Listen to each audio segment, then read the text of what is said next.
नमस्कार, मैं रंजन कुमार अमृत निधि न्यूज़ से आपका हार्दिक स्वागत करता हूँ राजधानी पटना में। और मुझे बहुत खुशी हो रही है कि यहाँ अरविंद कॉलेज में कार्यक्रम का आयोजन किया गया। नमस्कार सर, अपना परिचय देंगे? सभी को नमस्कार। मैं महाराणा प्रताप की पुण्य धरा राजस्थान से 30 घंटे की बस में यात्रा करके यहाँ पर इस बिहार और पटना की धरा पर आया हूँ।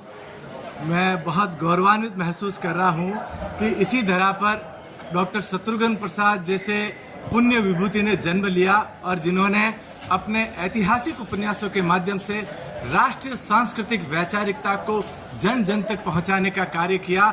उन्होंने अपने ऐतिहासिक उपन्यासों के माध्यम से जो हमारे भीतर उद्वेलन पैदा किया है, उस उद्वेलन को आज की इस संगोष्ठी जो शत्रुघ्न प्रसाद शोध संस्थान एवं श्री अरविंद महिला पीजी कॉलेज के संयुक्त तत्वावधान में आयोजित है, इस संगोष्ठी में मैं अपने भीतर के उद्वेलन जो बाबूजी शत्रुघ्न प्रसाद के द्वारा पैदा किया गया था, उस उद्बोधन को प्रकट करने के लिए आया हुआ हूँ।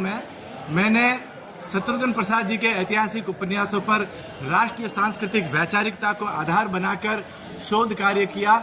लगभग 4 वर्षों का अंतराल लगा मुझे, कठिन परिश्रम किया और उसका परिणाम यह निकला कि मुझे शोध उपाधि प्राप्त हुई। और शत्रुघ्न प्रसाद शोध संस्थान के द्वारा आज मुझे यहाँ पर सम्मानित किया गया और शत्रुघ्न प्रसाद रचना संसार शोध सम्मान मुझे यहाँ पर दिया गया। इसके लिए मैं बहुत ही गौरवान्वित महसूस करता हूँ।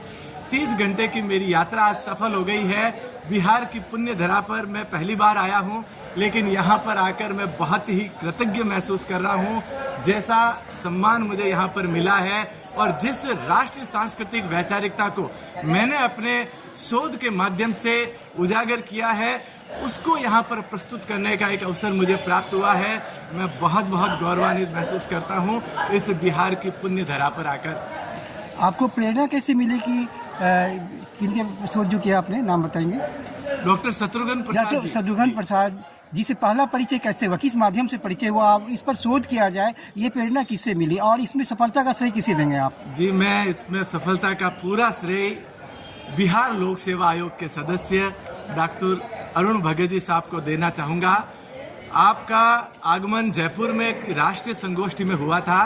उस राष्ट्रीय संगोष्ठी में राष्ट्रीय सांस्कृतिक वैचारिकता को आधार बनाकर आपका उद्बोधन हुआ था और आपने अपने उस उद्बोधन के माध्यम से डॉक्टर शत्रुघ्न प्रसाद जी के रचना संसार, उनके ऐतिहासिक उपन्यास, उनकी राष्ट्रीय वैचारिकता, राष्ट्रीय एकता, राष्ट्रीय संस्कृति को आधार बनाकर जो उद्बोधन दिया, उससे मैं बहुत अभिभूत हुआ, बहुत प्रेरित हुआ, प्रोत्साहित हुआ और वहीं से ही मैंने दृढ़ संकल्प कर लिया कि मुझे डॉक्टर शत्रुघ्न प्रसाद जी के उपन्यासों पर शोध कार्य करना है और उनकी जो चेतना है, उनकी जो वैचारिकता है, अपने शोध के माध्यम से मैं अपने छात्रों तक और जन जन तक प्रेषित करने का कार्य करूं।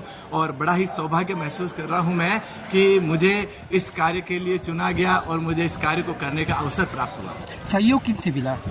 सहयोग हमारे शोध निर्देशक डॉक्टर विमला सिंघल जी थे, जिन्होंने अरुण भगत जी से प्रेरित होकर हमें जो है मार्गदर्शन दिया। डॉक्टर शत्रुघ्न प्रसाद जी से फोन पर व्यक्तिगत बातचीत हुई, तब उनके वैचारिक चिंतन, राष्ट्रवादी चिंतन को समझने का हमें अवसर प्राप्त हुआ। आपके शत्रुघ्न प्रसाद जी के जमाई है डॉक्टर राजेंद्र जी गुप्ता साहब, आप बिहार विधान परिषद के उपनेता हैं, आपसे जो है हमें प्रेरणा मिली। आपके पुत्र रणेंद्र कुमार जी है, प्रशासनिक अधिकारी है, आपसे प्रेरणा मिली। आप सभी से प्रेरित होकर शत्रुघ्न प्रसाद जी की जो वैचारिकता है, उस वैचारिकता पर शोध कार्य करके हमारे राजस्थान के छात्रों और हम राजस्थान के जन जन तक उनकी वैचारिकता को प्रेषित करने का मुझे अवसर मिला। इसके लिए मैं अभिभूत हूँ। कुछ वैसे उपन्यास की नाम बताए जो डॉक्टर शत्रुघ्न प्रसाद की लिखी हुई है, आप चाहेंगे कि पूरी दुनिया के जो युवक हैं उन्हें पढ़े और अपने जीवन में अपनाएं? मैं जिस धरा से आया हूँ, वहाँ के एक अरावली के मुक्त शिखर है, जिन्होंने पूरे राजपूताने के शासकों ने अकबर की अधीनता स्वीकार कर ली थी, लेकिन मेवाड़ की धरा, राजस्थान की धरा के एक शासक थे जिनका नाम था महाराणा प्रताप। महाराणा प्रताप की उस गौरवमयी गाथा को आधार बनाकर शत्रुघ्न प्रसाद जी ने उपन्यास लिखा है जिसका नाम है अरावली का मुक्त शिखर। कश्मीर की मर्मांतिक कहानी को आधार बनाकर, कश्मीर की पीड़ा को आधार बनाकर, कश्मीर के बेटे बेटियों को, कश्मीरी पंडितों को किस प्रकार अपनी धरा से बेदखल कर दिया गया, उस पीड़ा को अतीत के यथार्थ के माध्यम से प्रस्तुत करने का उपन्यास कश्मीर की बेटी के माध्यम से इन्होंने प्रस्तुत किया है। इनका वैदिक युगीन उपन्यास है सरस्वती सदा नीरा, जिसमें महर्षि वैशंपायन, उनके शिष्य याज्ञवल्क्य और उनकी सरस्वती से लेकर गंडक नदी यानी सरस्वती सदा नीरा तक की जो निष्कासन यात्रा है, उसके माध्यम से भारत की प्राचीन धरोहर, प्राचीन संस्कृति को उपन्यास के माध्यम से प्रकट करने का कार्य सरस्वती सदा नीरा के माध्यम से किया है। दक्षिण भारत के इतिहास को आधार बनाकर तुंगभद्रा पर सूर्योदय उपन्यास जो है इन्होंने लिखा है।